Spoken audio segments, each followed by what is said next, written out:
2 ശമൂവേലിന്റെ പുസ്തകം 6-ാം അധ്യായത്തിന്റെ 21-ാമത്തെ വാക്യം. യഹോവയുടെ ജനമായ ഇസ്രായേലിന് പ്രഭുവായി നിയമിപ്പാൻ തക്കവണ്ണം നിന്റെ അപ്പനിലും അവന്റെ സകല ഗൃഹത്തിലും ഉപരിയായി എന്നെ തിരഞ്ഞെടുത്തിരിക്കുന്ന യഹോവയുടെ മുൻപാകെ, അതെ, യഹോവയുടെ മുൻപാകെ ഞാൻ നൃത്തം ചെയ്യും. ജീവവചന പ്രഭാത ധ്യാന ചിന്തയിലേക്കെല്ലാ പ്രിയപ്പെട്ടവർക്കും സ്വാഗതം. സ്ഥിതി മാറിയപ്പോൾ ആരാധനയും മാറ്റിയോ എന്നൊരു വിഷയമാണ് നാം ചിന്തിക്കുന്നത്. കുടപ്പിറപ്പുകളെ, ഏതെങ്കിലും ഒരു ബന്ധനത്തിൽ ഇരുന്നു കൊണ്ട് ആർക്കും ദൈവത്തെ ആരാധിക്കുവാൻ കഴിയുകയില്ല. ശാരീരികമായ ബന്ധനം ആരാധനയ്ക്ക് ഒരിക്കലും തടസ്സമല്ല. നാവ് ചലിക്കുമെങ്കിൽ ആർക്കും ദൈവത്തെ സ്തുതിച്ചാരാധിക്കാം. എന്നാൽ മാനസികമായി, ആത്മീയമായി ബന്ധിക്കപ്പെട്ട അവസ്ഥയിലായിരുന്നു കൊണ്ട് ആർക്കും ജീവനുള്ള ഒരു ആരാധന അർപ്പിക്കുവാൻ കഴിയുകയില്ല. വിടുവിക്കപ്പെട്ട ഏതൊരു വ്യക്തിയും പദവിയും മഹിമയും നോക്കാതെ ആരാധന അർപ്പിക്കുവാൻ ലഭിക്കുന്ന ഏത് സാഹചര്യത്തിലും വിടുവിച്ച ദൈവത്തെ ആരാധിച്ച് മഹത്വപ്പെടുത്തുവാൻ മടി കാട്ടരുത്. ദൈവമക്കൾ പൂർണ്ണ ഹൃദയത്തോടെ, പൂർണ്ണ ശക്തിയോടെ ദൈവത്തെ ആരാധിക്കണം, ദൈവത്തെ സ്തുതിക്കണം എന്നുള്ളത് ദൈവത്തിൻ്റെ ഇഷ്ടമാണ്. ദാവീദ് യഹോവയുടെ പെട്ടകത്തിന്റെ മുൻപിൽ ആനന്ദിച്ച് നൃത്തം ചെയ്യുന്നതിന് വ്യക്തവും ശക്തവുമായ ഒരു കാരണമുണ്ട്. ആരാധിക്കുവാൻ ഏവർക്കും ഒരു കാരണമുണ്ട്. അത് ദൈവം തങ്ങളുടെ ജീവിതത്തിൽ ചെയ്ത അത്ഭുതകരമായ വീണ്ടെടുപ്പും ദൈവം കൽപ്പിച്ച വിടുതലുകളുമാണ്.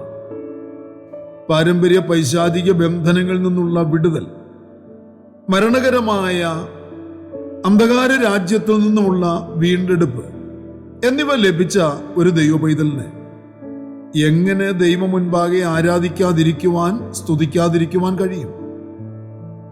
യഹോവയുടെ പെട്ടകത്തിന് മുൻപിൽ ആനന്ദിച്ച് നൃത്തം ചെയ്ത് തൻ്റെ നന്ദിയും ആരാധനയും അർപ്പിച്ച ദാവീദ് തൻ്റെ ഭാര്യയാൽ പരിഹസിക്കപ്പെട്ടു.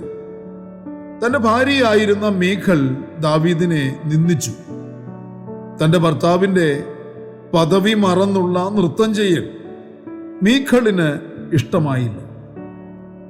യഹോവയുടെ പെട്ടകം ദാവീദിന്റെ നഗരത്തിൽ കടക്കുമ്പോൾ ശൗലിന്റെ മകളായ മീഖൾ കിളിവാതിലിൽ കൂടി നോക്കി. ദാവീദ് രാജാവ് യഹോവയുടെ മുൻപാകെ കൊതിച്ച് നൃത്തം ചെയ്യുന്നത് കണ്ടു. തന്റെ ഹൃദയത്തിൽ അവനെ നിന്ദിച്ചു. അവൾ ദാവീദിനെ പരിഹസിച്ച് പറഞ്ഞത് ഇപ്രകാരമായിരുന്നു: നിസ്സാരന്മാരിൽ ഒരുത്തൻ തന്നെത്താൻ അനാവൃതനാക്കുന്നത് പോലെ ഇന്ന് തൻ്റെ ദാസന്മാരുടെ ദാസികൾ കാണെ തന്നെത്താൻ അനാവൃതനാക്കിയ ഇസ്രായേൽ രാജാവ് ഇന്ന് എത്ര മഹത്വമുള്ളവൻ.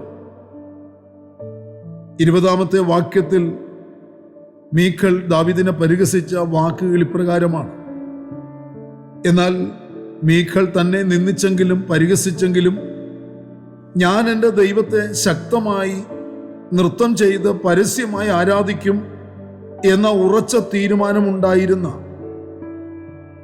ദാവീദ് രാജാവ് വ്യക്തമായി പറയുന്നത്, എനിക്കെൻ്റെ ദൈവത്തെ ആരാധിക്കുവാൻ ലഭിക്കുന്ന ഒരവസരവും ഞാൻ പാഴാക്കുകയില്ല.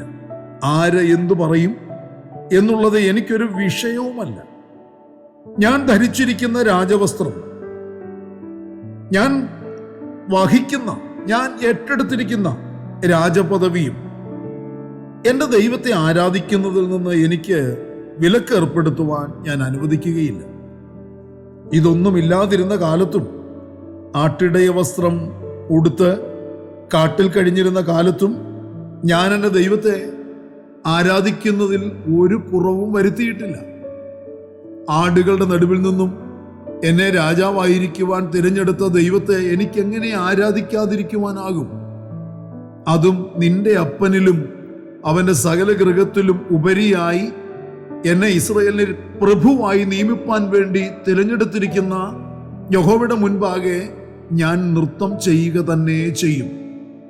മീഖളെ, നിനക്ക് ആരാധിക്കാതിരിക്കാനും നന്ദി അർപ്പിക്കാതിരിക്കുവാനും കഴിയുന്നത് എങ്ങനെ എന്നതാണ് ദാവീദ് രാജാവിന്റെ മറുപടിയും ചോദ്യവും.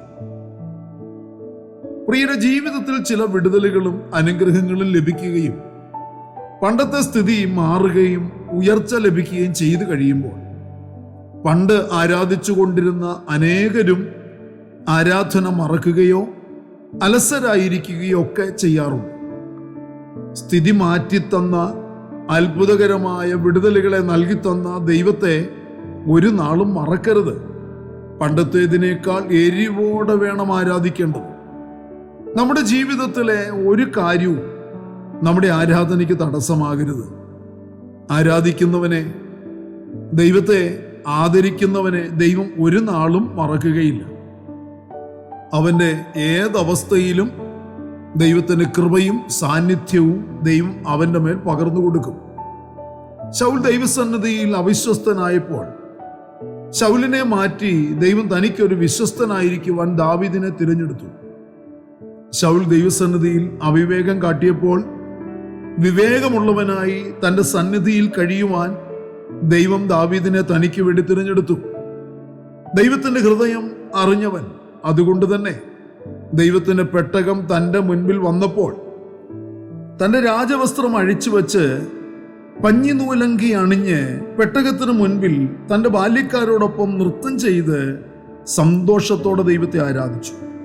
കൂടപ്പിറപ്പുകളെ, നമ്മെ ദൈവം വിളിച്ചത്, നമ്മെ ദൈവം വേർതിരിച്ചത് ദൈവം മുൻപാകെ വിശ്വസ്തരായിരിക്കുവാനും വിവേകമുള്ളവരായിരിക്കുവാനും വേണ്ടിയാണ്. അവൻ നമ്മെ വീണ്ടെടുത്തത് സാത്താന്റെ അടിമത്തത്തിൽ നിന്നാണ്.